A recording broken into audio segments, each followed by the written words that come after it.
Bien, bonsoir à toutes et à tous. Donc, au nom de la SMF, je suis ravi de vous souhaiter la bienvenue. Alors, la SMF, qu'est-ce que c'est? C'est la Société mathématique de France, donc qui est une société savante qui promeut les mathématiques sous toutes leurs formes, en particulier donc en organisant des événements, disons, grand public, comme la conférence de ce soir, Une question, une chercheuse, avec Barbara Shapira. On organise d'autres conférences grand public, par exemple dans 2 semaines, le mardi 16 avril à 18 h, il y aura la première conférence d'un nouveau cycle qui s'appelle Mathématiques étonnantes. Et donc c'est un nouveau format où il y a deux personnes, un chercheur en mathématiques et disons par exemple un ingénieur, quelqu'un qui n'est pas un mathématicien principalement, qui travaillent ensemble et qui viennent raconter quelque chose d'un peu étonnant. Donc le sujet de la première conférence de ce nouveau cycle sera Hackers contre équations diophantiennes. Donc je vous invite. Donc ça s'adresse un petit peu au-dessus, disons. On a dit aux conférenciers de s'adresser à des étudiants de L3, mais bon, ça devrait quand même rester raisonnable. Donc ça, c'est le mardi 16 avril. Le mercredi 17 avril, le mois est chargé, à la Bibliothèque nationale de France, il y aura une conférence de Timothy Gowers, donc lauréat de la médaille Fields, qui viendra expliquer comment on fait pour trouver une démonstration compliquée. Donc avant les concours, c'est indispensable. Et voilà, en tout cas, c'est donc là le niveau, disons officiel, c'est à partir des classes de lycée, hein, mais évidemment tout le monde est le bienvenu. Alors ce soir, hein, donc on a le plaisir d'accueillir Barbara Shapira de l'Université de Rennes, donc qui, alors son parcours que j'ai là sous les yeux, donc comme vous, elle a fait une classe préparatoire il y a plus longtemps. Elle a été élève de l'école polytechnique, donc à Palaiseau. Oui, la classe préparatoire était dans le quartier latin. Je n'ai pas l'information de la classe exacte, donc il faudra que vous demandiez de chercher dans les archives de votre lycée pour voir duquel, si elle vient de chez vous. Donc après le quartier latin, elle a été temporairement exilée sur le plateau de Saclay, puis elle est partie à Grenoble où elle a fait ce qui s'appelait à l'époque le DEA. Le DEA, c'était le Master 2. Voilà.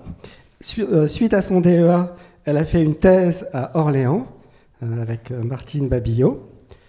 Puis, à l'issue de sa thèse, elle a passé 1 an à Orsay, je pense, avant d'être recrutée maître de conférence à Amiens, et puis plus récemment, donc, à Rennes. Donc, Barbara est une spécialiste mondialement connue de géométrie ergodique. Qu'est-ce que la géométrie ergodique? Eh bien, nous allons l'apprendre ce soir. Merci. Ah, pardon. J'oubliais. Donc, la SMF est ravie de vous accueillir, mais ce cycle, nous ne l'organisons pas tout seul. Hein, nous l'organisons avec l'Union des professeurs de classes préparatoires scientifiques, l'UPS, la Société française de physique, la SFP, et nous sommes accueillis par l'Institut Henri Poincaré, que je remercie. Eh bien, bonne conférence. Merci Barbara. Merci. C'est un très grand plaisir d'être ici ce soir à l'Institut Henri Poincaré, qui est considéré comme la maison des mathématiciennes et mathématiciens. Et puis aussi, comme a dit Jérôme, au cœur du quartier latin, où j'étais étudiante il y a longtemps. Donc mon but ce soir, ce serait de vous emmener en promenade, dans une promenade mathématique, où nous allons commencer, vous avez vu, j'y ai pensé, par jouer avec des billes. Alors, comme beaucoup de mathématiciens, je fais des maths de façon classique, au tableau, à la craie. La recherche contemporaine en maths dans le monde entier se fait pour l'essentiel au tableau. Ça correspond bien au rythme de notre pensée. Donc, après avoir parlé de billes, nous découvrirons un domaine qui est assez peu enseigné dans les premiers cycles universitaires et classes préparatoires et que j'ai découvert tardivement pour y rester, à savoir les systèmes dynamiques.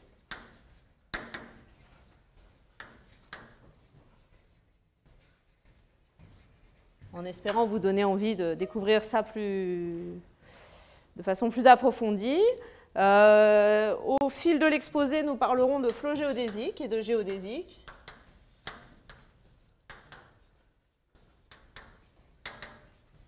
Alors au passage, j'ai appris juste avant l'exposé qu'un de mes plus proches collaborateurs, Samuel Tapi, donne un exposé à Mathématiques Park ce week-end. Je ne sais pas où c'est ici. Et il va parler de géodésique. Très étonnant, c'est mon plus proche collaborateur. Bon. Du coup, je vais lui dire ce que j'ai fait pour que ce soit complémentaire. Au fil de l'exposé, je vous parlerai de géométrie hyperbolique et donc du disque hyperbolique. Quoi d'autre? J'aurai besoin de construire des surfaces compactes. On verra comment... Pourquoi ça? Ben voilà, je vous donne la direction de la promenade. Et pour finir, je vous parlerai d'un mot qui fait plutôt rire les dynamiciens, mais je l'ai prononcé ce matin dans un exposé très sérieux, donc je peux recommencer. On va parler de chaos, notion tout à fait non mathématique, mais qu'on peut interpréter librement. Alors, donc je commence, comme promis, avec des billes. Donc j'ai pris des billes. Bon, alors comme je ne sais pas les lancer, vous allez les imaginer, parce que si je les lance, j'ai ordre de mes filles de les ramener. Donc je ne voudrais pas qu'elles se perdent. Commençons par imaginer qu'on lance une bille sur le sol. Bon, alors je vous ai dit que je la... Voilà. Si je lance ma bille dans une certaine direction, en fait, je crois que ça va être plus simple de faire le dessin au tableau. Je lance ma bille, disons que je pars d'un point X, et dans une certaine direction. On imagine que je l'ai lancée sur le sol. Que fait ma bille? Elle part tout droit. Bon, très bien. Vous remarquez au passage que je ne sais pas dessiner, mais ça, c'est pas très grave. Ok, donc elle part tout droit. Donc tout droit, le long de cette droite, dans la direction de sa vitesse initiale, que j'ai appelée V. Très bien. Bon, alors maintenant, imaginons, donc j'ai lancé ma première bille en partant de X avec une certaine vitesse, et bon, j'y arrive vraiment pas. Et imaginons, en fait, j'avais mal mesuré ma bille, en fait, elle partait, ou j'ai pris une deuxième bille que j'ai lancée d'un point de départ très proche, avec une vitesse très proche. C'est toujours plus facile à dessiner au tableau, là je vais les perdre mes billes. Donc imaginez, je zoome sur mon dessin, sinon vous n'allez rien voir. Je pars d'un point de départ x', que je pense très proche de x, avec une vitesse v', que je pense très proche de v. Évidemment, ils ont l'air presque pareils, mes vecteurs. De toute façon, comme je ne sais pas dessiner, on ne sait pas.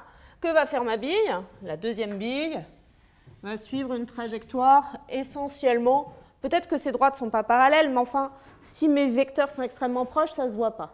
Pendant très très longtemps, mes billes vont rester très très proches. OK?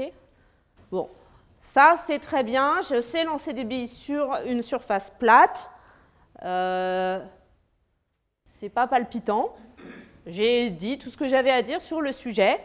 Quand j'ai parlé de surface plate, alors je dessine ça au tableau. J'ai virtuellement lancé mes billes sur la surface de la table. Une surface plate, c'est une surface comme la table ou le plan du tableau. Quand on dit plat, on sous-entend, je vous ai promis, des surfaces courbes.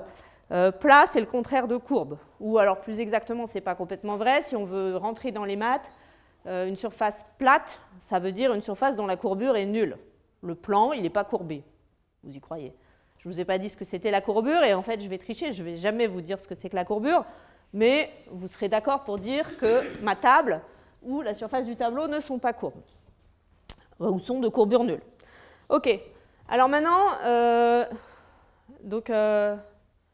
quand je parle de ce genre de choses à la maison, j'apporte une map monde. Je n'avais pas envie de l'abîmer dans le train, donc je ne l'ai pas prise. Imaginez, j'ai envie de jouer aux billes sur la surface de la Terre. D'accord ? Alors j'essaye de dessiner une terre, elle est vraiment pas belle.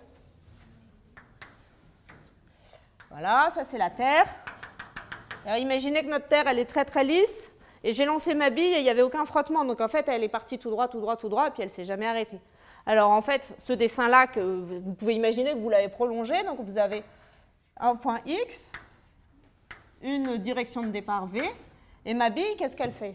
Elle part tout droit.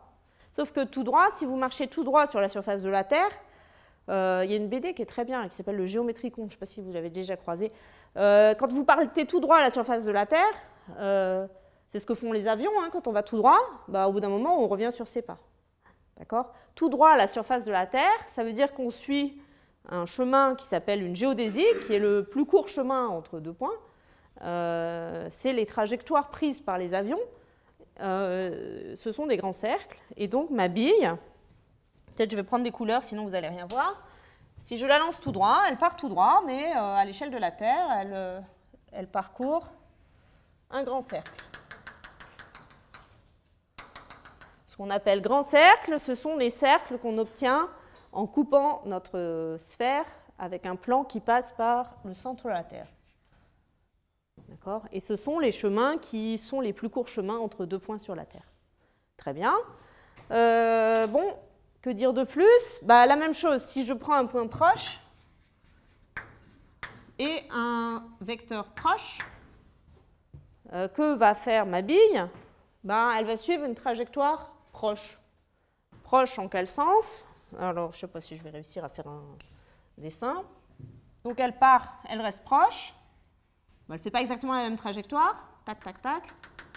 Elle revient par derrière. Si vous prenez deux grands cercles sur la Terre, vous vous convaincrez aisément, ou pas, mais qu'ils se coupent en deux points diamétralement opposés. Donc, en fait, voilà, tac, là, les trajectoires se croisent, et puis elles continuent. Tac, tac, tac, elle passe derrière, elle passe derrière, elle passe derrière. Et elle revient là. Elle croise ici. Ces points, ça ne se voit pas, ils sont diamétralement opposés. Je vous ai déjà prévenu que je ne savais pas dessiner.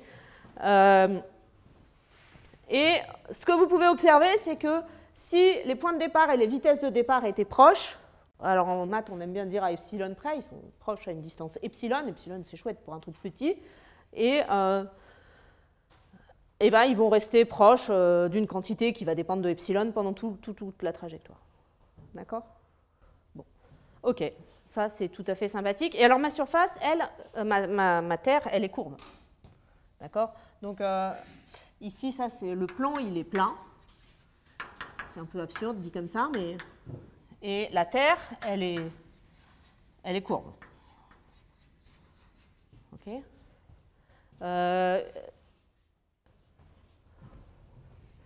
Ça, je ne vais pas vous définir complètement la courbure, mais je vais peut-être presque vous la définir. La courbure, c'est une quantité mathématique qui se calcule de la manière suivante. Vous avez votre surface, là. Alors, commençons par le plan. Et vous imaginez un petit bonhomme qui se promène. Et il va essayer d'aller dans toutes les directions. OK ? Et vous voyez que, quelle que soit la direction où il se promène, il va rester droit. Il garde la même orientation. D'accord ? Donc, si je regarde la dérive, vous aimez bien les dérivés, vous êtes des mathématiciennes et des mathématiciens. Si je dérive son orientation, comme il reste tout droit, la dérivée de sa direction est nulle. Donc, la courbure est nulle. Par contre, si je suis sur une sphère, tac, tac, tac, et mon petit bonhomme, il se déplace. Je ne sais pas dessiner non plus les bonhommes. Et alors, il se déplace, tac. Vous voyez que s'il va par là, en fait, ça fait comme s'il se penchait en avant. Vous voyez, en fait, il ne se penche pas, mais vous voyez que sa direction bouge. D'accord ? Et en fait, c'est pareil. Quelle que soit la direction sur laquelle il va partir sur la Terre, on va avoir l'impression qu'il se penche en avant. D'accord ? Donc, si je dérive sa direction, j'obtiens quelque chose de non nul. Ça, c'est comme ça qu'on quantifie le fait que la surface est courbe et pas plate. Okay. Alors maintenant, je vais parler d'une surface courbe qui me plaît plus. Alors, j'ai pas apporté de mapmonde et j'ai pas non plus apporté de selle de cheval. C'est, donc, imaginez une selle de cheval. Tac, tac, tac, tac, tac, tac. Alors, là, j'espère que vous la visualisez bien. Une selle de cheval, c'est une surface courbe aussi, mais elle est courbe pas tout à fait comme la Terre. C'est-à-dire, si je prends mon petit bonhomme qui se promène, tac, tac, tac, Vous voyez, s'il part dans cette direction, on va avoir l'impression qu'il se penche en arrière. Alors que s'il part dans cette direction, on va avoir l'impression qu'il se penche en avant. Donc vous voyez qu'il y a des courbures, mais dans des directions différentes. Un coup, il se penche en avant, un coup, il se penche en arrière. Donc le premier article sur des surfaces comme ça, c'était un article de Hadamard en 1898 qui parlait de surfaces à courbure opposée et leurs lignes géodésiques. Maintenant, on parle de courbure négative, parce que moralement, il y a deux quantités que je ne vous définis pas qui sont de signes opposés. Et donc vous savez que moins par plus, ça fait moins. Bon, bref. Donc ça, c'est une surface qui est courbée, mais celle-là, elle est courbée positivement, parce qu'il se passe la même chose dans toutes les directions. Le petit bonhomme, il se penche en avant dans toutes les directions. Alors que ici, la surface, elle est courbée négativement parce qu'il y a des directions où il se penche en arrière et des directions où il se penche en avant. C'est vraiment la définition de la courbure qui est cachée derrière ce que je vous raconte. Bon, alors, donc voilà, ça c'est une surface à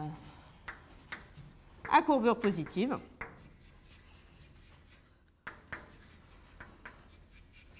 Et une surface ici à courbure négative.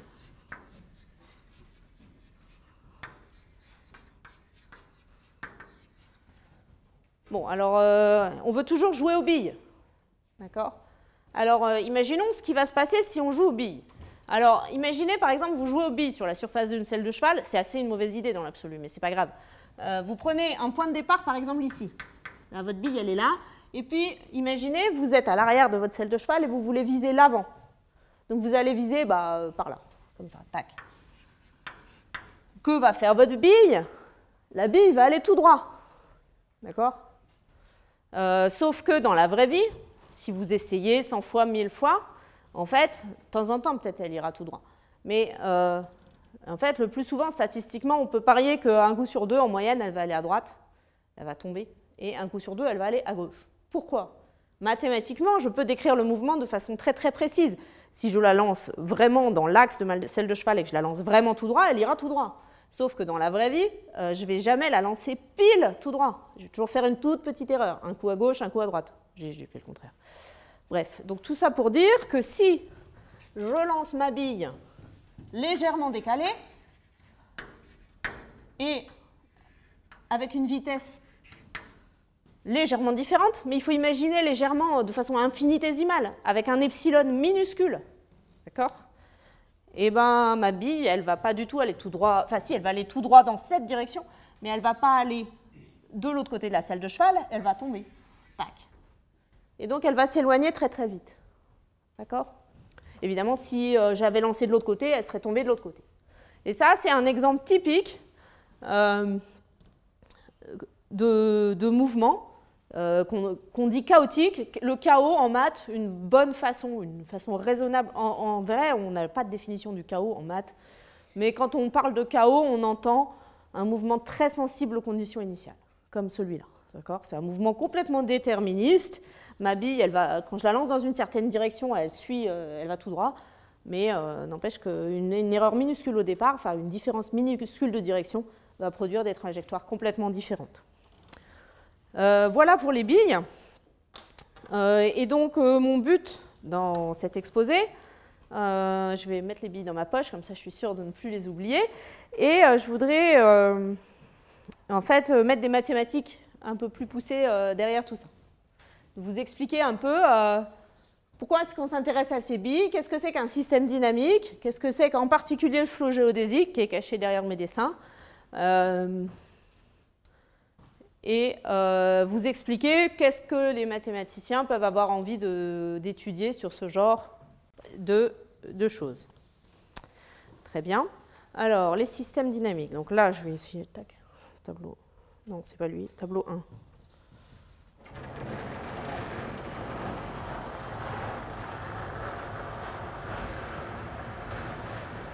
Il s'arrête tout seul ou... Essayez de ne pas casser le plafond, je ne sais pas si ça s'arrête tout seul. Donc je voudrais vous parler de système dynamique.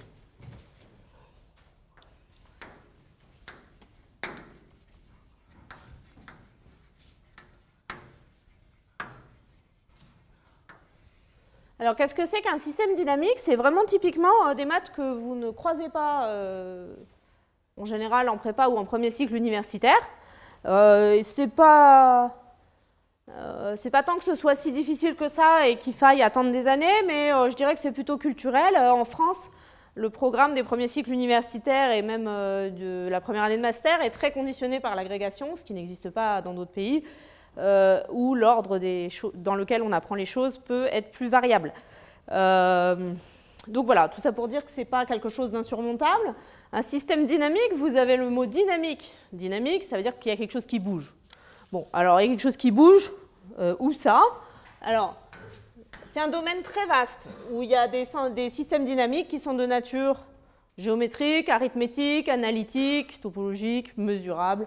Donc vous avez un cadre très très vaste. Vous avez un X qui est je vais être très vague, un espace qui, suivant vos goûts, peut être de nature géométrique, topologique, mesuré. Ça peut être un espace qui va être de nature éventuellement plus combinatoire. Ça peut être un espace du type Rn où on fait de l'analyse et on calcule des trajectoires des quadifs. Ah bon, je mets 3 petits points, c'est vraiment un cadre assez général. Et alors, j'ai parlé de dynamique, donc il y a quelque chose qui doit bouger. Alors, vu ce que je vais faire plus tard, je vais parler de dynamique en temps continu, mais ça c'est juste un choix pour ne vous en définir qu'un. L'idée, c'est que vous avez votre espace et les points, ils bougent au cours du temps. Et vous avez à chaque instant t une transformation qu'on va appeler phi t, qui vous décrit l'évolution du système entre un instant donné et un instant t pendant un intervalle de temps t. Donc je l'écris, vous avez pour tout t réel, on a même le droit d'aller en temps négatif, vous voyez, et ben, j'ai une transformation phi t, qui est une transformation des points de x, qui décrit l'évolution du temps dans une période de temps t. D'accord? Donc, typiquement, j'ai un point, si je prends un point x, et je suis au fil du temps, il y a un mouvement, et au fil du temps, il bouge, je ne sais pas où il va, et à l'instant t, tac, on est arrivé au point phi t de x. Si je prends un autre point y, je ne sais pas ce qu'il a fait, mais voilà, au temps t, il sera peut-être arrivé là. Donc phi t, ça décrit... Ça, c'est plutôt psychologique, parce qu'une fois qu'on a... Donc je vous dis que ça décrit l'évolution du système pendant un intervalle de temps t.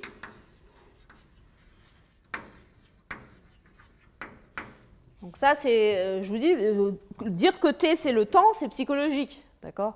Enfin, c'est pas que psychologique, c'est aussi historique. Vous prenez une équation différentielle ou une équation dérivée partielle, j'imagine qu'on fait encore des équadifs en prépa. Quand vous avez une équation différentielle dont les hypothèses font que le théorème de Cauchy-Lipschitz fonctionne, vous êtes dans un domaine bien rassurant, vous vous fixez une condition initiale x, vous savez qu'alors il y a une unique solution qui passe par x à l'instant 0, et cette solution, à l'instant t, elle est arrivée là. D'accord? Un flow, c'est typiquement ce qu'on obtient. Enfin, un flow, ça s'appelle un flow, la donnée d'une famille de transformations comme ça. Pardon. Ça, c'est ce qu'on appelle un flow. Bon, c'est typiquement ce qu'on obtient quand on résout une équadif dont on sait que pour chaque condition initiale, on a une unique solution. D'accord? Et alors, il y a une propriété sous-jacente à cette phrase. Quand je dis que ça décrit l'évolution du système pendant un intervalle de temps t, bah, ça sous-entend que s'il se passe un intervalle de temps t puis un intervalle de temps s, bah, en tout, il s'est passé un intervalle de temps t plus s. Et du coup, en fait, la relation qu'on utilise tout le temps, c'est que si je regarde la composée de phi t avec phi s, quel que soit le sens dans lequel je veux regarder ça, eh bien, ça doit vérifier cette relation-là, qui est immédiate quand je pense à ma transformation comme décrivant l'évolution de mon système pendant un intervalle de temps t. D'accord? Bon, alors, donc ça, c'est la motivation initiale avec des systèmes qui viennent des quadifs. Maintenant, une fois qu'une notion a l'air suffisamment rigolote pour sortir de son contexte de départ, On peut oublier les équadifs, d'accord? Enfin, ou les oublier ou parler aussi d'autre chose. Alors, par exemple, si je prends x, je vous donne des exemples élémentaires. Si je prends x, c'est un cercle. Bon. X, c'est un cercle. Et puis, je peux très bien dire que je vais regarder une famille de transformations qui, à l'instant, enfin, la transformation RT, c'est une rotation d'angle T. Bon, j'ai le droit, hein. D'accord? Donc, j'ai un point X sur le cercle, et ben ma rotation, elle fait tourner mon point. Voilà. Donc, à l'instant 0, j'ai tourné de 0, et puis à l'instant T, j'ai tourné de T. Ça, c'est autorisé. Ça, c'est un exemple. Bon, c'est un exemple. Une fois que j'ai dit que j'avais tourné, c'est pas palpitant, tout le monde tourne, on a tout dit, tout le monde a tourné. Et on va pas, c'est pas un système... Enfin, on peut dire des choses sur les rotations, mais bon, je ne vais pas le faire ce soir. D'autres exemples? Alors là, il va y avoir un choc culturel, ou peut-être, encore qu'il y a des fois des vieilles choses qui reviennent. Vous avez Pac-Man. Alors Pac-Man, en fait, j'ai un trou, je ne me souviens plus s'il peut traverser le mur du haut ou du côté, mais je crois que c'est le haut. Donc Pac-Man, il y en a qui rigolent, donc il y en a qui savent ce que c'est. C'est un petit bonhomme jaune là qui mange je ne sais plus quoi, et il se balade dans un carré, sauf que... C'est sur le côté? Merci. J'ai eu un trou en préparant l'exposé et j'avais plus les moyens de... Donc en maths, on va dire qu'on identifie ce côté et ce côté. Du point de vue de Pac-Man, là, c'est le petit bonhomme jaune, là, tac. Il y avait une bouche comme ça. Hein. Et ben, s'il part comme ça, et ben, tac, il arrive là, en fait, il est là. D'accord? Et du coup, vous pouvez très bien regarder des trajectoires comme ça d'un système dynamique qui bouge comme ça au fil du temps. C'est autorisé. Là, je suis perturbée parce que sur ma feuille, il était vertical, mais c'est pas grave. Comment? Oui, mais mes autres exemples, après, ça va pas marcher. Alors, d'autres exemples, juste pour en donner d'autres, rapidement. Par exemple, si je prends une sphère, comme tout à l'heure, alors de façon un peu plus mathématique que tout à l'heure, je regarde la sphère dans R3, la sphère unité, c'est-à-dire l'ensemble des points de R3 de tel que x2 plus y2 plus z2 égale 1. Voilà, bon. Et je peux très bien, par exemple, donc ça c'est mon espace X, et je peux très bien regarder des rotations. Par exemple, vous voyez, vous prenez deux points diamétralement opposés, puis vous faites tourner votre sphère. Vous allez avoir des trajectoires, ce point-là il ne bouge pas, ce point-là il ne bouge pas, et puis vous allez avoir, alors là je ne sais toujours pas dessiner, mais hop, ce point il tourne, tac. Tous les points tournent le long des parallèles qu'ils définissent. Bon, donc ça me fait un système dynamique. Bon, une fois que j'ai dit que tout le monde tournait, je peux aussi remarquer que les points, les pôles ne tournent pas, que plus on est à l'équateur, plus on tourne vite. Bon, ça décrit par exemple le mouvement d'un point à la surface de la Terre quand elle tourne autour de son axe. Donc évidemment, les pôles ne tournent pas, et quand on est à l'équateur, on tourne plus vite. Très bien, ça fait un système dynamique. Un autre qui est souvent utile, même s'il a l'air complètement idiot, c'est ce qu'on appelle des dynamiques nord-sud. Après, j'arrête. Donc vous prenez encore le pôle nord et le pôle sud sur la sphère. Et puis vous pouvez très bien décider que tout le monde, enfin c'est aimanté, et tout le monde est repoussé par le pôle sud et va au pôle nord. Sauf que le pôle sud, lui, il est bien accroché. Et sinon, tout le monde suit cette fois-ci les méridiens pour aller au pôle nord. Ok, donc ça c'est un autre système dynamique. Très bien. Un dernier peut-être, pour les besoins. Je peux regarder une bouée bien ronde. D'accord? Elle a peut-être pas l'air très ronde, mais vous imaginez une bouée parfaitement ronde. Et puis je peux décider que tous les points vont suivre une trajectoire qui va s'enrouler avec une certaine pente fixe. D'accord? Alors, ça va faire des trajectoires, par exemple, comme ça. Tac, tac, tac, tac, tac, tac. Chaque point s'enroule comme ça. Ça devient compliqué à dessiner sur les autres côtés, mais... Et donc, vous avez des... Donc, lui, il s'enroule comme ça, lui, il s'enroule comme ça, etc. Vous pouvez vous demander si la trajectoire se referme ou pas, par exemple. En fait, ça va dépendre de la pente avec laquelle ils s'enroulent. Évidemment, s'ils partent tout droit verticalement, ils vont faire un seul tour. Et s'ils partent de travers, bah, peut-être que la trajectoire va boucler, ou peut-être qu'elle ne va jamais boucler. D'accord ? Très bien. Et donc, typiquement, quand on a des systèmes dynamiques, il y a des tas de questions naturelles.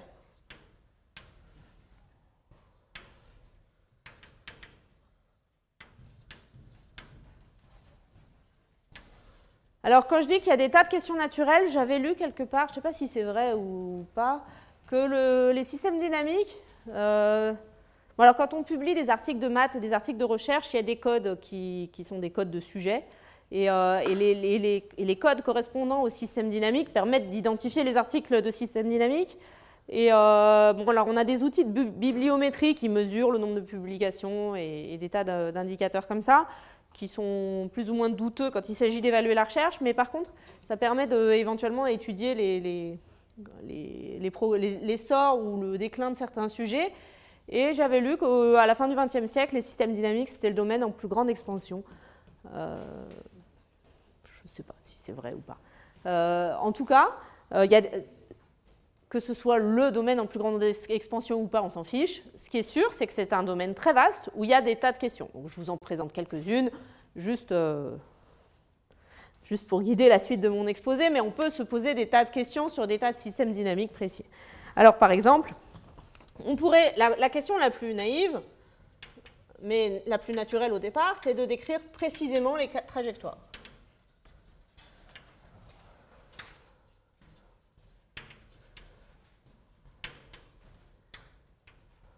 Alors ça, en fait, les systèmes dynamiques, c'est un domaine qui est né de l'étude des quadifs.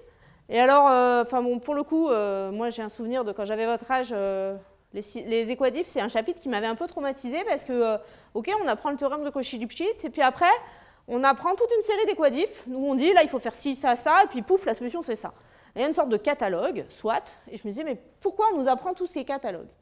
Ce que j'ai compris après, en enseignant, on apprend vachement de trucs en enseignant, c'est qu'en fait, celles qu'on apprend quand on est élève, c'est les seules qu'on sait résoudre. Après, bon, les numériciens, ceux qui font voler des avions ou rouler des voitures, ils savent résoudre de façon numérique approchée. Mais de façon explicite, on ne sait pas résoudre grand-chose d'autre que ce que vous apprenez en tant qu'élève. Et du coup, en fait, c'était la remarque de Poincaré au tournant du XXe siècle. La remarque, c'est de dire, bah, en fait, la plupart du temps, on ne peut rien calculer. Donc, en fait, bah, on ne va pas faire ça. À part quand vous savez faire. Si vous savez faire, vous savez faire, mais... si vous savez faire, on ne vous parle pas de système dynamique, on vous parle d'équadifs. Quand on ne sait pas faire, qu'est-ce qu'on va essayer de dire? On va essayer de décrire qualitativement les trajectoires. C'est-à-dire, on va dire, est-ce que, typiquement, là, je ne m'intéresse pas forcément à savoir calculer précisément mes trajectoires, je m'intéresse à savoir si elles bouclent ou si elles ne bouclent pas. D'accord? Donc, on va essayer de décrire qualitativement.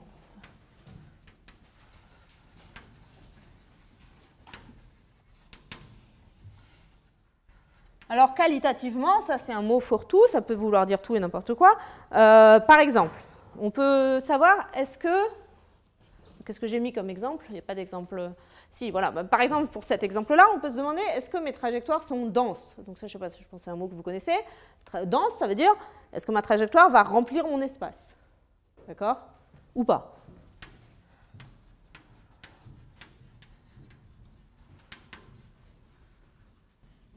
Alors, je peux me demander s'il existe une trajectoire dense ou si toutes les trajectoires sont denses, peut-être. Si je sais que mes trajectoires sont denses, donc elles remplissent bien tout, je peux me demander, est-ce qu'elles remplissent tout, partout pareil? On pourrait imaginer, bon, sur cet exemple, c'est stupide, mais sur d'autres exemples, ça ne l'est pas. On pourrait imaginer une trajectoire, certes, qui remplit tout, mais qui passe 2 fois plus de temps là que là. D'accord? Ou on pourrait essayer de mesurer, est-ce qu'elle va vraiment passer autant de temps ici que là? Ça s'appelle équidistribué. Quand elles sont denses, partout pareil. Alors on dit des fois équidistribué ou uniformément distribué. Bon, peu importe le mot. On peut se demander, On peut se demander des tas de choses, comme je le dis. On peut se demander s'il y a des trajectoires périodiques.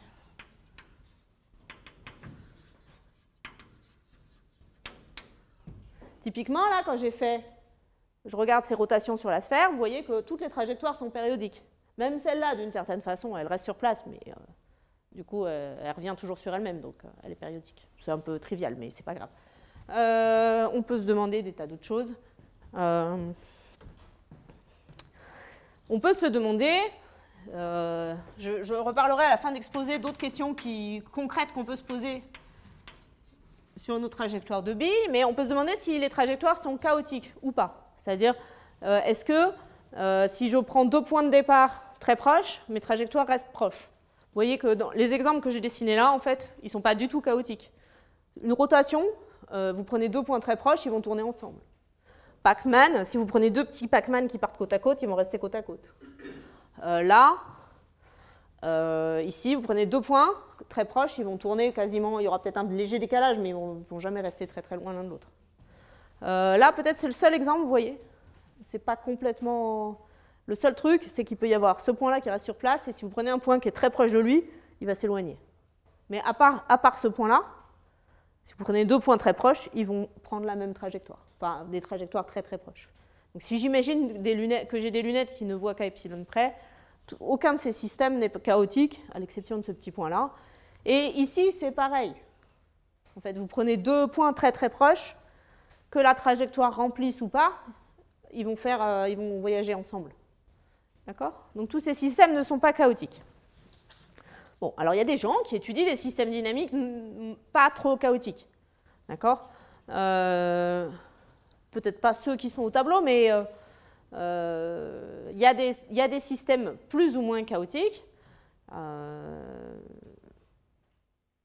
Et il y a des recherches très intenses sur des tas de systèmes dynamiques qui sont moins chaotiques que ce que je veux vous raconter aujourd'hui. Alors, par exemple, je me suis fait offrir la semaine dernière par une mathématicienne des boucles d'oreilles qui sont des pentagones. Alors peut-être si vous êtes loin, vous ne voyez pas. C'est des boucles d'oreilles mathématiques. Je fais un peu de pub, qui m'ont été offertes par une mathématicienne qui s'appelle Diana Davis, qui est une américaine. C'est fait à l'imprimante laser, enfin, je ne sais pas comment elle fait ça. C'est des pentagones dans lesquels elle a dessiné une trajectoire périodique d'un billard. C'est-à-dire vous jouez au billard dans un pentagone et puis vous imaginez que vous avez une boule de billard qui rebondit et il y a des trajectoires périodiques et d'autres non. Bon, et ben ça, les billards, dans des polygones comme ça, c'est un peu chaotique, mais pas trop. Bon. Mais et il y a plein de choses intéressantes à dire sur des systèmes un peu moins chaotiques que celui dont je vais vous parler. Mais je vais vous parler de mes systèmes favoris, qui sont plutôt ceux qui sont très chaotiques. Alors je dois vous parler pour ça de géodésique. Alors je vais essayer de monter l'autre tableau.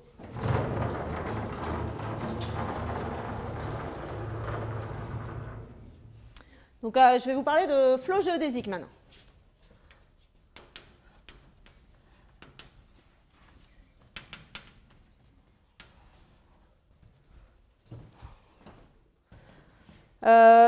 Alors vous imaginez, bon, de toute façon c'est le cas dans tous les exemples que j'ai présentés avant, mais plus généralement, vous vous placez dans un espace X qui est un espace géométrique raisonnable. C'est assez vague. Ouais, il y a un peu, je pense qu'il y a 2 cultures mathématiques. Hein. Moi, je sais que parmi vous, il y en a sûrement qui adorent les contre-exemples et les trucs hyper bizarres, et puis il y en a d'autres qui préfèrent les théorèmes qui marchent bien. Je pense que c'est vraiment des histoires de goût. Moi, je n'ai jamais cru aux trucs pathologiques et bizarres. J'avais une sorte de métathéorème en prépa, comme quoi toutes les fonctions, pour l'essentiel, elles étaient si infinies. Ne ressortez pas ça à votre prochain contrôle. C'est vraiment une question de goût. Évidemment que vous avez des tas de fonctions passées infinies, mais enfin bon, quand il faut en construire, à part valeur absolue, on ne sait pas trop. Comment ? Ça n'existe pas génériquement. Bon. En tout cas, vous prenez un espace raisonnable. Donc ceux que j'ai dessinés, un cercle, une sphère, un carré, c'est des espaces raisonnables. Raisonnable, géométriquement, ça veut dire quoi ?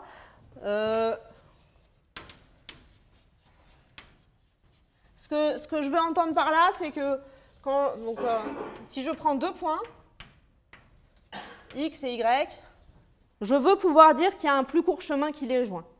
D'accord ? Ça, c'est vrai dans beaucoup d'espaces. Il faut qu'il y ait une notion de distance et de longueur de chemin pour que je puisse parler du plus court chemin. Il y a plein d'espaces sur lesquels c'est vrai. Évidemment, le cercle, la sphère, le tore, la bouée, pardon, sont des espaces de ce genre, mais des espaces un peu moins réguliers vont vérifier ça aussi, par exemple des arbres, enfin des graphes. Sur un dessin comme ça, géométriquement, c'est un petit peu moins joli, mais n'empêche qu'étant donné 2 points dans mon petit graphe, là, je peux décider qu'est-ce que c'est qu'un chemin qui les joint et je peux calculer sa longueur. Donc, c'est des espaces géométriques un peu moins réguliers, mais qui sont raisonnables au sens que je viens de dire. Donc, en tout cas, étant donné 2 points, je veux pouvoir dire qu'il y a un plus court chemin qui les joint. Et le plus court chemin entre 2 points, c'est ce qu'on appelle une géodésique. Donc, une géodésique, c'est une courbe, la vraie définition, c'est ça.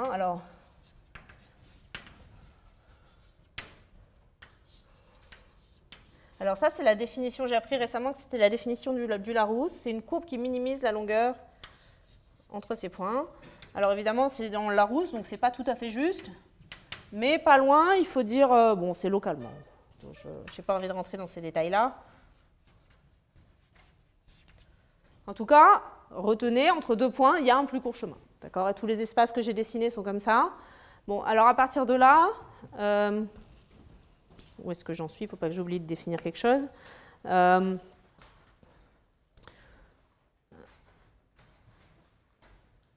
Vous prenez, si vous prenez X, un point de départ, et V, une direction, une vitesse, eh bien, dans ces espaces géométriques raisonnables, je me place que dans des espaces où il va y avoir une unique courbe qui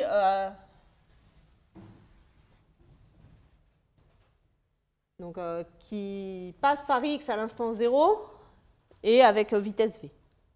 D'accord? Donc, pour tout point X dans X, pour toute vitesse V partant de X, il existe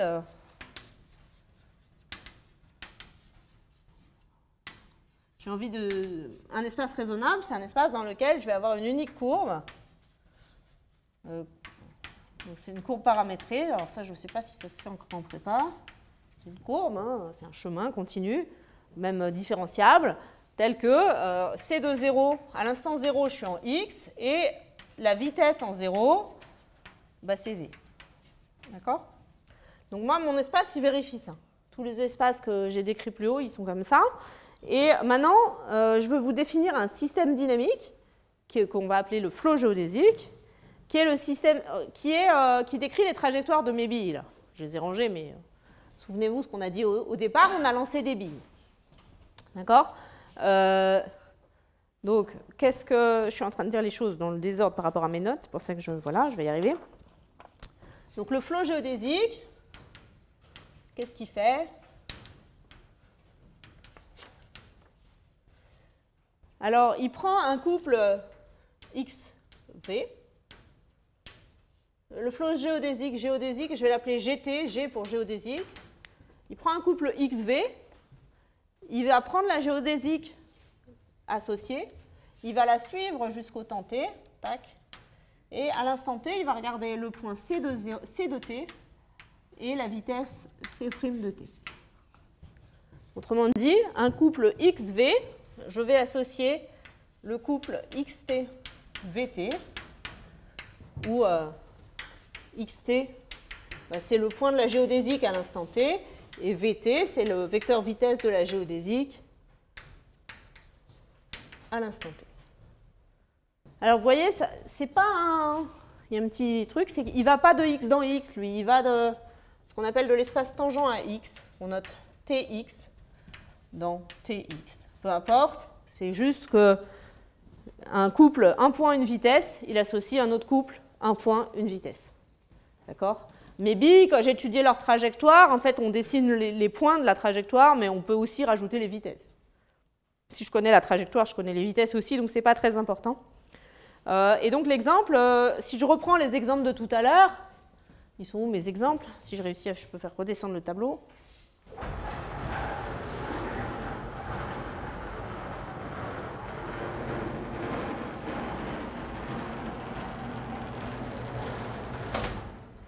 Vous voyez, ici, si je reprends mon plan, donc le plan mathématiquement, c'est pas très... Tac, tac, tac, tac. On parlait d'organisation de tableau tout à l'heure avant le début de l'exposé. J'en vois un qui rigole au fond de la classe. Tout va bien. Donc le plan, mathématiquement, c'est R2 que vous connaissez bien. D'accord? Et donc dans le plan, je prends un point et une vitesse. Et qu'est-ce qui fait le flot géodésique? Eh bien, à l'instant t, j'arrive au point xt. Mais c'est quoi ce point xt?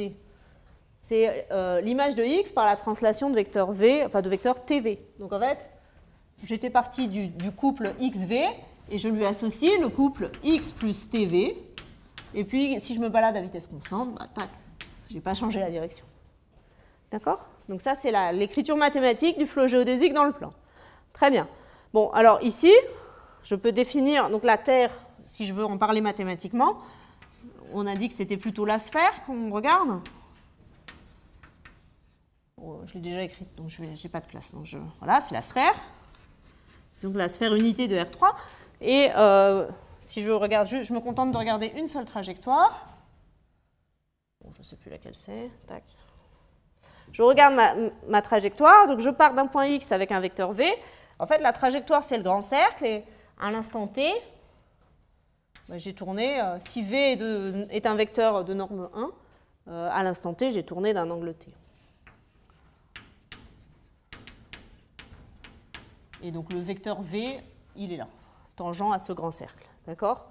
On peut écrire des formules, que je n'ai pas du tout envie d'écrire parce que vous ne les retiendrez pas et je vais me planter. Mais les formules ne sont pas très intéressantes parce qu'elles ne nous apportent rien par rapport à la description du mouvement. D'accord? Juste, elles existent.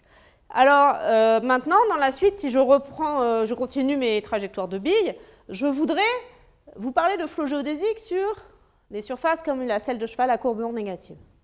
Alors, la selle de cheval, elle est tout à fait sympathique et elle est tout à fait à courbure négative, mais ce n'est pas le modèle, vous voyez, le modèle mathématique d'une surface plate, c'est le plan R2. Le modèle mathématique d'une surface à courbure positive, c'est la sphère. Le modèle d'une surface à courbure négative, ce n'est pas la selle de cheval. C'est ce qu'on appelle le disque hyperbolique. Alors, je vais essayer de vous parler du disque hyperbolique. Tac, tac, tac, monter.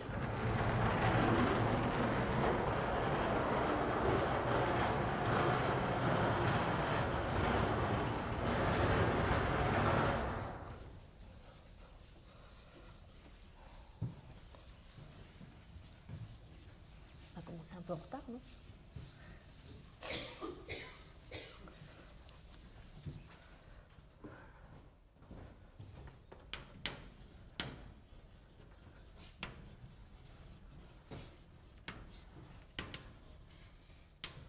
Alors, comme le temps passe plus vite que prévu, je ne vais pas vous parler pendant des heures du disque hyperbolique.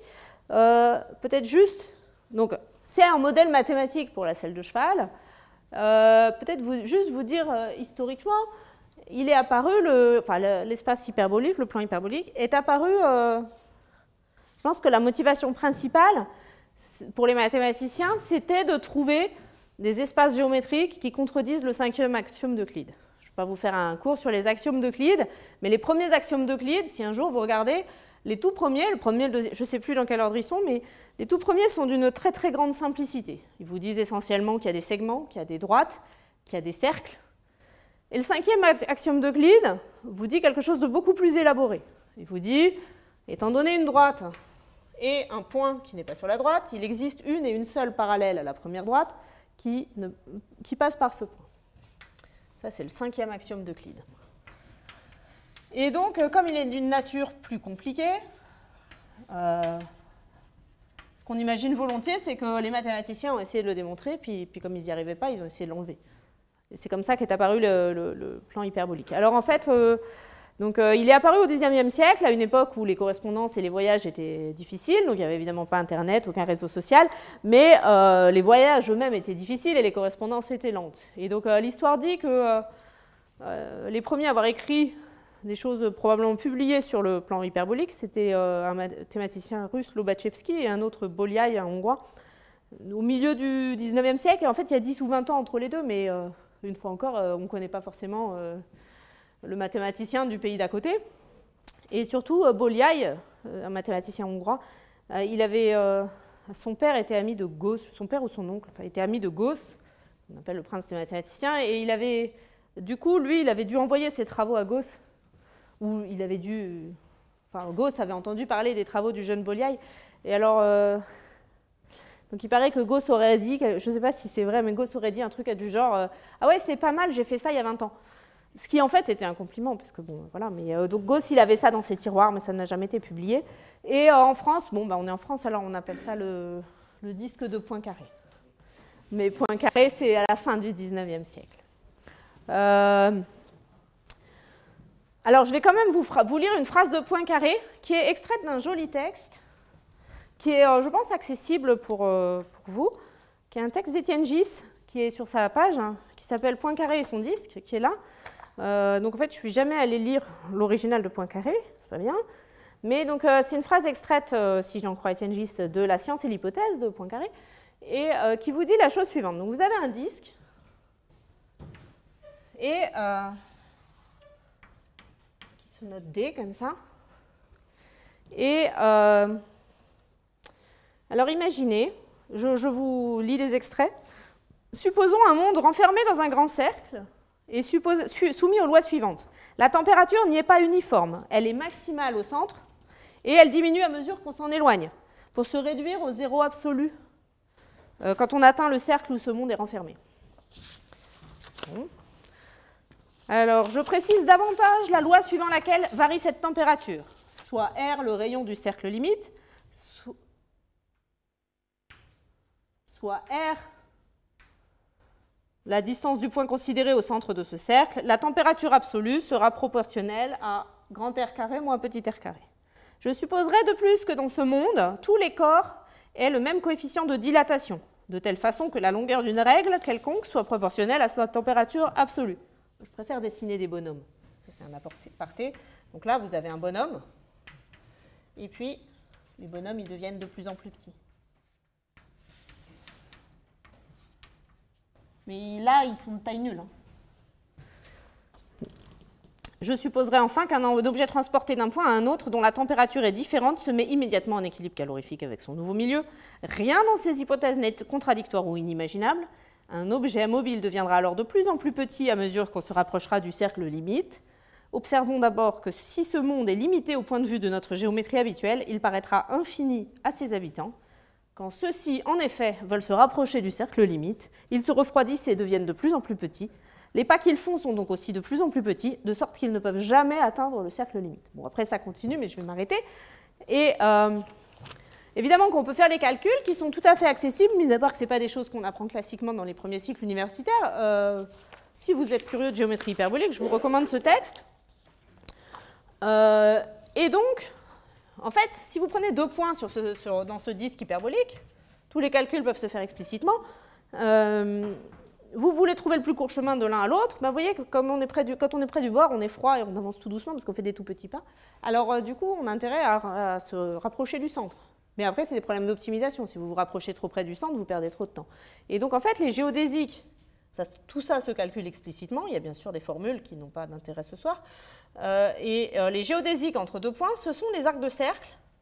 Alors arcs de cercle euclidien, orthogonaux au bord.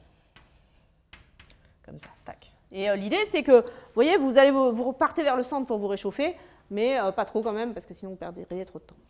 Ok, et alors pourquoi ça contredit? Le temps défile beaucoup trop vite, c'est pas raisonnable.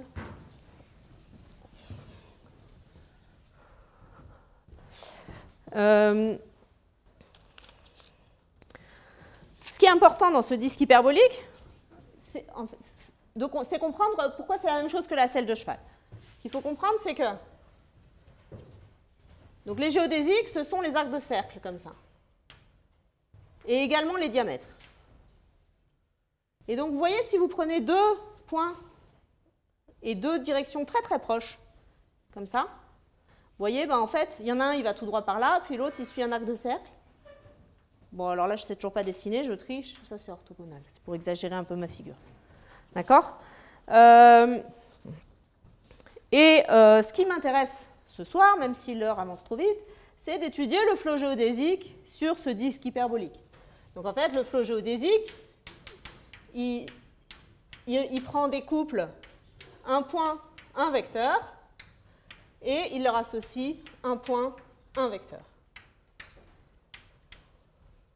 en suivant les géodésiques. D'accord? Et donc vous voyez que si vous partez de ce point, bah, vous allez par là, et vous partez de ce point, vous allez vous éloigner assez vite. D'accord? Alors, évidemment, mon plan est... Le plan euclidien, il est reparti tout là-haut. Alors peut-être je vais le redessiner ici pour montrer la différence. Il y a une propriété clé qui montre la différence entre le plan euclidien et le disque hyperbolique. Imaginez dans le plan euclidien, donc ici j'ai R2. J'ai une trajectoire. En fait, je ne la connais pas bien. J'ai perdu l'information précise sur ma trajectoire et je connais juste tout son passé à epsilon près.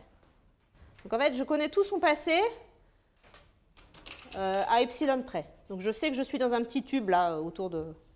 D'accord? Je sais que je suis là-dedans.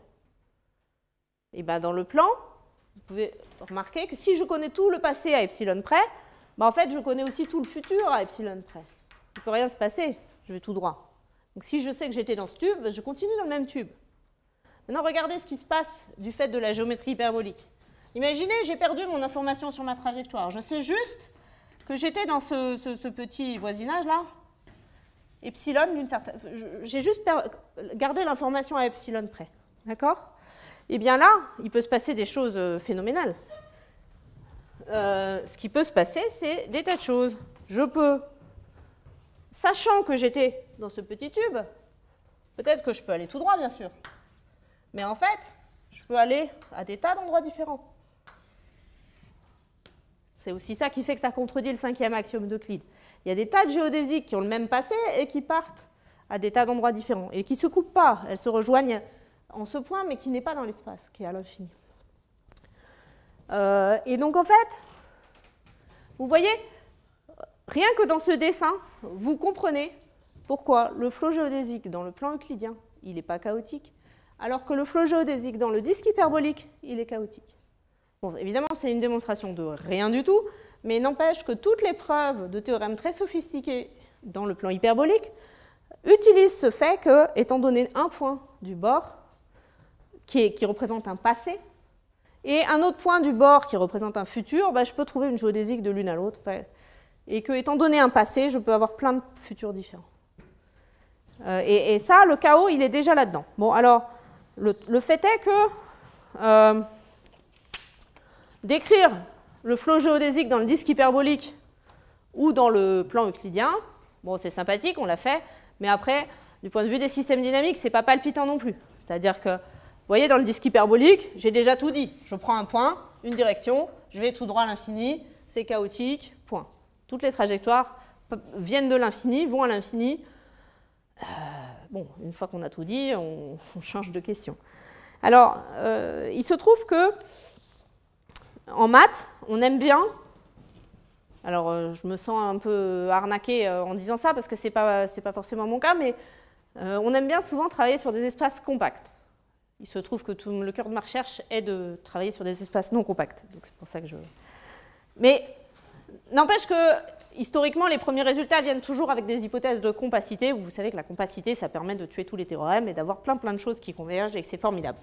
Alors, du coup, on aimerait bien avoir des surfaces qui ressemblent à notre plan euclidien ou à notre plan hyperbolique, mais qui soient compactes. Alors en fait, ça c'est tout à fait possible, et c'est même tout à fait facile. Alors qu'est-ce que je vais faire? Je vais effacer ici.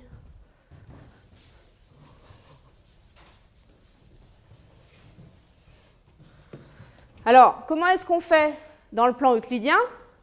Une surface euclidienne compacte, c'est très facile à construire. C'est comme Pac-Man, mais double Pac-Man. Vous prenez un carré euclidien. Vous êtes dans le plan euclidien, vous prenez un carré, et vous allez dire, ok, c'est comme Pac-Man, quand je pars à droite, je reviens à gauche. C'est-à-dire que j'identifie ce côté et ce côté. D'accord? Si je les identifie, c'est comme si je les recollais, là, je suis sur un cylindre. Tac, tac. Et maintenant, en fait, je vais faire pareil, mais construction mentale, mon cylindre, c'est un cylindre de papier bien plat, j'ai plié ma feuille. Vous imaginez mentalement que le bas, c'est le haut. Donc, vous identifiez ce bas avec ce haut. Et alors, on dessine souvent ça abusivement comme ça, comme une bouée, parce que ça s'est recollé, mais il faut bien imaginer que la géométrie ici est trompeuse. Elle a l'air courbe, alors que moi, je suis en train de vous parler d'une surface plate, qui est euclidienne. D'accord? Donc, souvent, on parle du tore plat ou du tore rond. Lui, c'est le tore plat, lui, c'est le tore rond. Ou la bouée. Moi, j'aime bien dire la bouée pour ça, parce que la bouée, elle est ronde et le tore, il est plat. Okay? Bon, alors là, vous avez une surface compacte sur laquelle, donc là, c'est des exercices qui sont tout à fait accessibles, je pense, en prépa. Si on fait encore les sous-groupes additifs de R, je ne sais pas si ça se fait encore. Bon, alors très bien. Et du coup, vous pouvez dire, exercice, que si vous prenez un point n'importe lequel et une pente rationnelle, ça c'est la partie facile de l'exercice, votre trajectoire, elle va boucler au bout d'un moment. Tac, tac, tac, tac. Bon, je m'arrête. Hein, enfin, bon, au bout d'un moment, vous allez retomber sur vos pattes. Si en revanche la pente est irrationnelle, votre trajectoire va être dense. Donc en fait, vous n'avez que deux sortes de trajectoires. Les trajectoires périodiques. Donc ça, c'est si V est à pente rationnelle.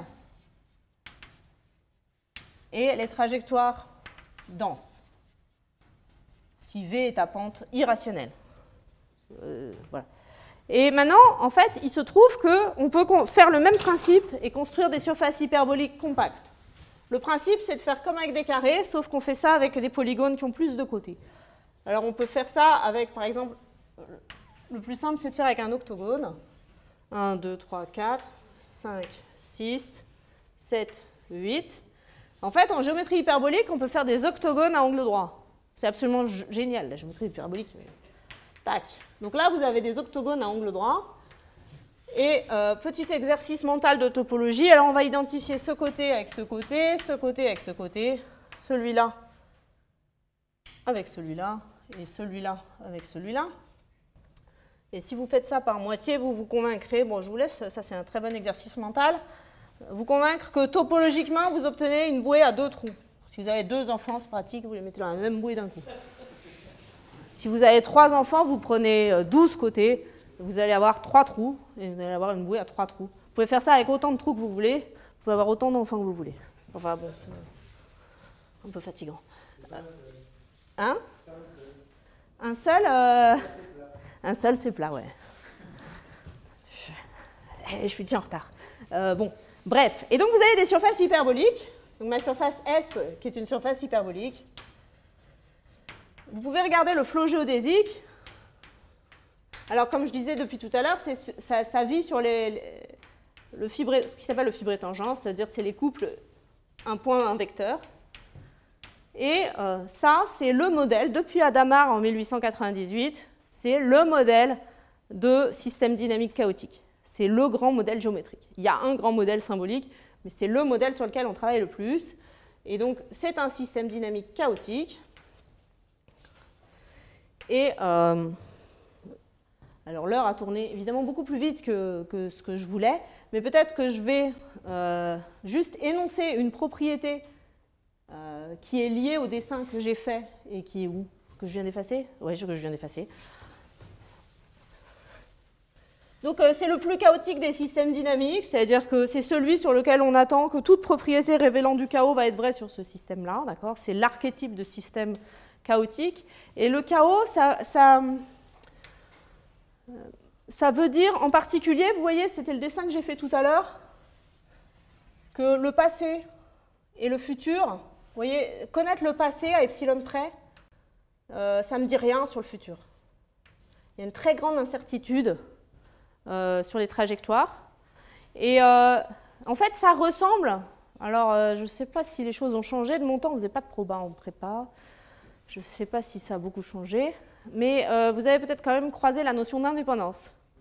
Et en fait, en proba, on parle de variables aléatoires qui sont indépendantes, c'est-à-dire ce qui se passe à l'instant n et à l'instant n plus 1, n plus 2, etc., c'est indépendant. Le flow géodésique, c'est un flow déterministe, c'est régi par des équations dont je n'ai pas du tout parlé, mais, et par de la géométrie. Donc, une trajectoire, le passé et le futur d'une trajectoire ne peuvent pas être complètement indépendants, puisque c'est un système géométrique complètement déterministe, ce n'est pas un système aléatoire. Néanmoins, il se comporte comme si c'était aléatoire, au sens où le passé et le futur, asymptotiquement, deviennent indépendants. Et je vais conclure là-dessus, ça se traduit par une propriété qu'on appelle le mélange. Le mélange vous dit la chose suivante, si je prends un ouvert U et un ouvert V, deux ouverts, eh bien, quand le temps devient grand, le fait de partir de U et d'arriver dans V, ça devient comme des événements indépendants. Ce qui, du point de vue des systèmes dynamiques, s'écrit le fait d'être, enfin, qu'il existe un temps à partir duquel, pour tous les temps plus grands que ce grand T, il y aura toujours des trajectoires qui partiront de U et qui vont intersecter V après le temps T. Et là, je crois que je vais devoir m'arrêter.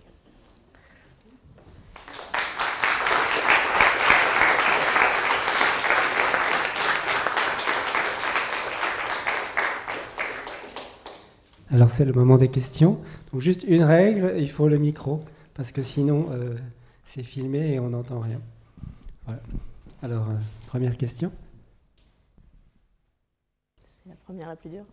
C'est la première qui est toujours la plus difficile.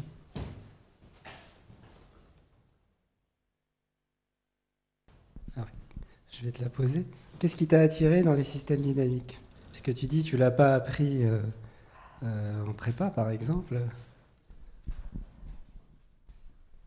Je pense qu'il y a souvent une grande part de hasard dans le fait de choisir un sujet et des rencontres aussi. Un prof plus sympa que les autres.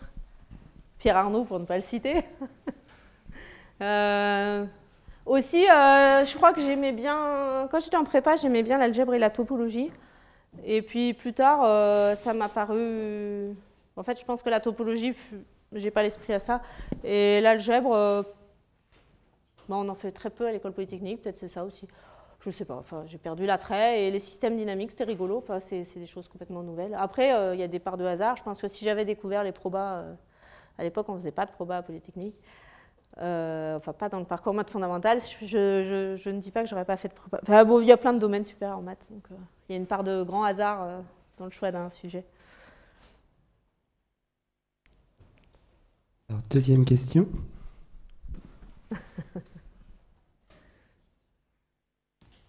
Pas de questions, tout le monde a tout compris. Il faut le micro.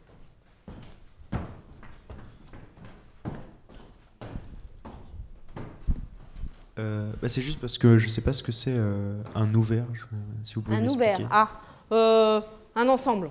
Là, ça n'avait pas vraiment d'importance.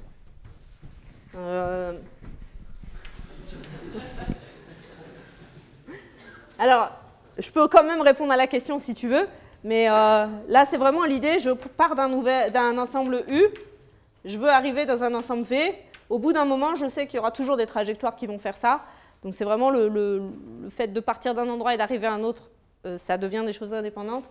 Un ouvert, alors...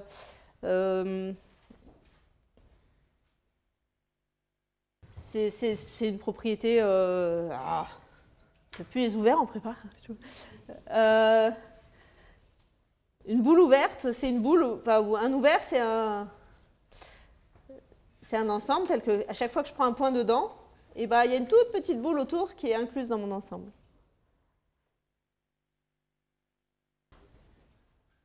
Non? L'exemple type dans le plan, si tu prends une boule de... Tu prends l'ensemble des points qui sont à distance strictement plus petite que 1 de l'origine. Ça, c'est un ouvert. C'est l'archétype de l'ouvert. Si tu es à distance strictement plus petite que 1 de l'origine, bah, tu pourras toujours avoir des voisins qui vérifient aussi ça.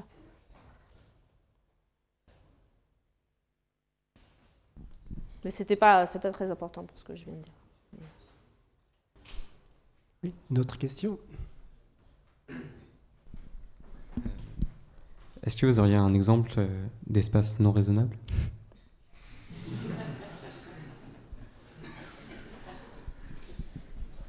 Ben, en fait, non, des espaces non raisonnables, tout dépend de ce qu'on appelle non raisonnable. Là, ce que je voulais dire, là, c'était une façon de ne pas rentrer... J'ai effacé. Pour ce que je racontais là ce soir, j'avais besoin de dire qu'entre 2 points, j'ai un plus court chemin.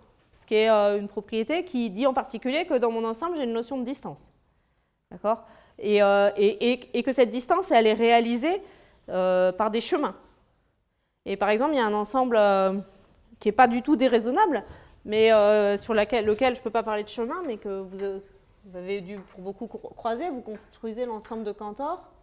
Tac. Vous connaissez tous celui-là, l'ensemble triadique de Cantor, où bon, voilà, on continue. Et ça, c'est un ensemble qui est inclus dans l'intervalle 0,1. C'est un ensemble assez raisonnable, il a des tas de propriétés sympathiques. En un certain sens, il est raisonnable, mais vous voyez, vous n'avez pas de chemin entre 2 points.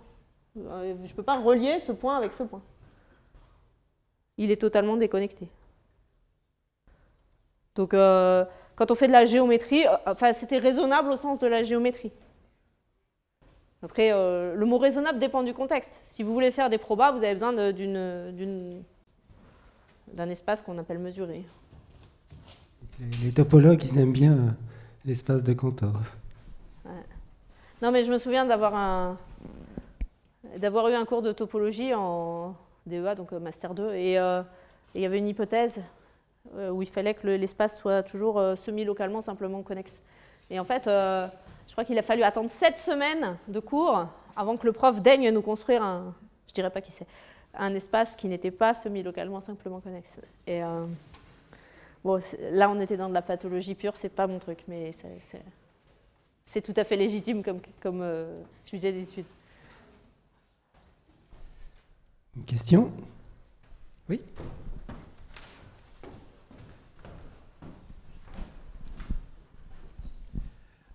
Oui, alors, dans votre plan euclidien, vous avez associé un côté à un autre. Est-ce que,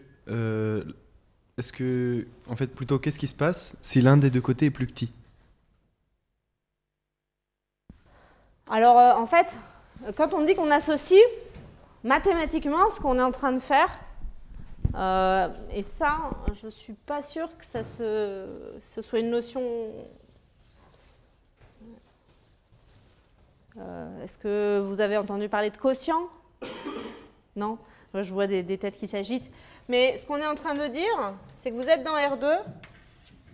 Je vous dessine votre plan, là. Tac. Puis je dessine le quadrillage.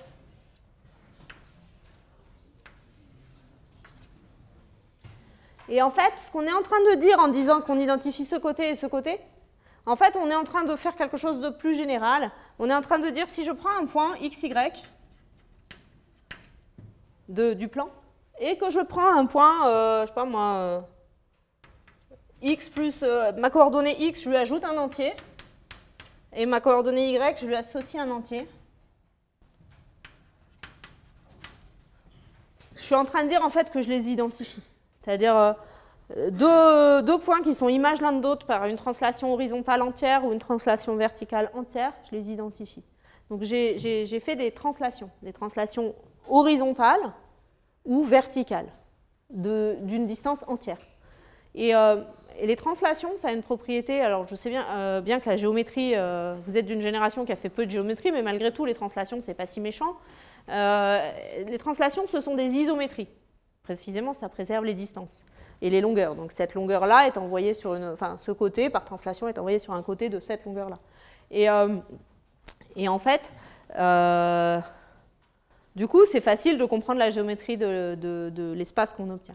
Alors, il y a des gens qui font des identifications par des transformations qu'on appelle non pas des isométries, mais des transformations affines. Donc ça, c'est pareil, c'est un mot, je ne sais pas si vous l'avez rencontré, mais la géométrie affine, ça pouvait se faire au collège-lycée. Enfin, quand on agrandit ou on dilate ou on retracte une figure, c'est pas méchant. C'est juste que la géométrie est en train de revenir doucement dans les programmes, mais il y a eu de la perte ces derniers temps. Et donc, on a le droit de dire je veux identifier ce côté avec un côté où j'ai translaté, puis j'ai fait une homothétie si j'ai contracté. Mais du coup, ça change complètement les distances, les angles, non pas les angles. Et du coup, le flow géodésique, je sais que pour les billards, il y a des gens qui commencent à regarder ces choses-là, mais c'est pas simple. J'ai discuté avec une spécialiste des billards le mois dernier, et en fait, elle commence à regarder des surfaces comme ça avec des identifications affines. C'est plus compliqué, donc il y a encore plein de questions ouvertes en maths. On peut. Alors, je ne sais pas s'il y a une dernière question.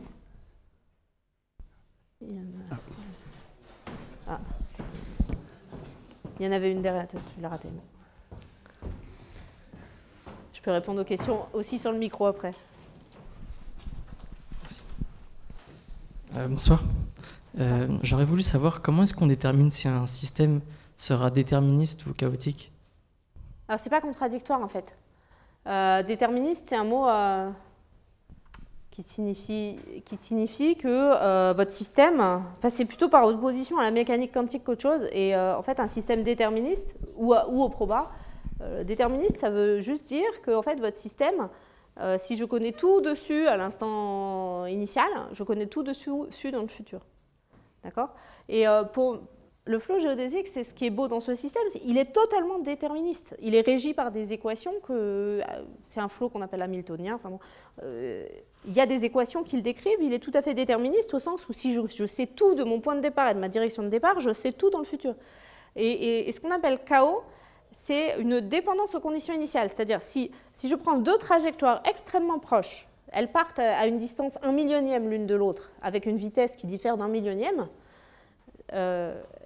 D'un point de vue théorique, si je sais tout d'elles, je sais tout sur leur trajectoire. C'est ce que j'ai dessiné. Où est-ce qu'il y a un disque hyperbolique? Bon, lui, voilà, si je sais que je pars d'ici avec ce point-là, avec cette direction-là, je sais que, tac, je vais faire ça. Mais en fait, ce qu'on dit, c'est si on fait une toute petite erreur ou une toute petite variation, plutôt que de parler d'erreur, si on fait une toute petite variation des conditions initiales, on va avoir une trajectoire très différente, mais déterministe aussi. Sauf qu'il faut avoir en tête la motivation initiale physique. C'est une motivation qui est que dans la vraie vie, un système déterministe, on n'en sait jamais tout. D'accord ? Parce que nos instruments de mesure, parce qu'on est des humains, que tous nos instruments, donc nos yeux ont une marge d'erreur, que les instruments physiques ont des marges d'erreur, que rien que les mouvements de l'air dans la pièce peuvent perturber des mesures. Donc, il y a un objet que je suis venue en train, donc je n'ai pas ramené tous les objets mathématiques qu'on a dans notre labo, mais il y a un objet qu'on appelle le pendule chaotique, qui est un truc super. Vous avez une armature que vous accrochez à votre table, et puis vous y pendez des bras, mais ça doit exister, genre à la Villette ou à la Palais de la Découverte, j'en sais rien, mais vous avez un bras articulé, tac, là c'est articulé, puis vous avez deux fois le même en fait. D'accord ?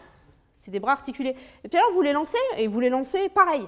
Sauf que, pareil, vous essayez de vous appliquer, il n'y a pas besoin de tricher. Vous appliquez, vous les levez exactement pareil, vous les lâchez exactement pareil, sauf qu'en vrai, votre bras gauche, votre bras droit, c'est jamais la même chose. Et vous voyez très très vite qu'ils se mettent à... Donc en fait, on appelle ça le pendule chaotique parce qu'il y a un bras qui va monter par là pendant que l'autre fait ça. Puis le mouvement de ce pendule chaotique est chaotique, c'est-à-dire c'est décrit par les lois de la mécanique, c'est tout à fait déterministe. Et c'est chaotique au sens où vos deux bras, vous n'allez jamais les lancer exactement pareil et ils vont faire des trajectoires complètement différentes.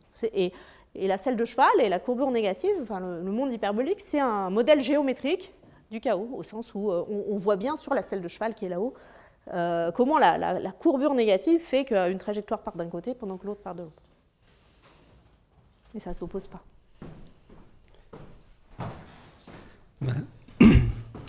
Donc je pense qu'il est temps de remercier notre conférencière.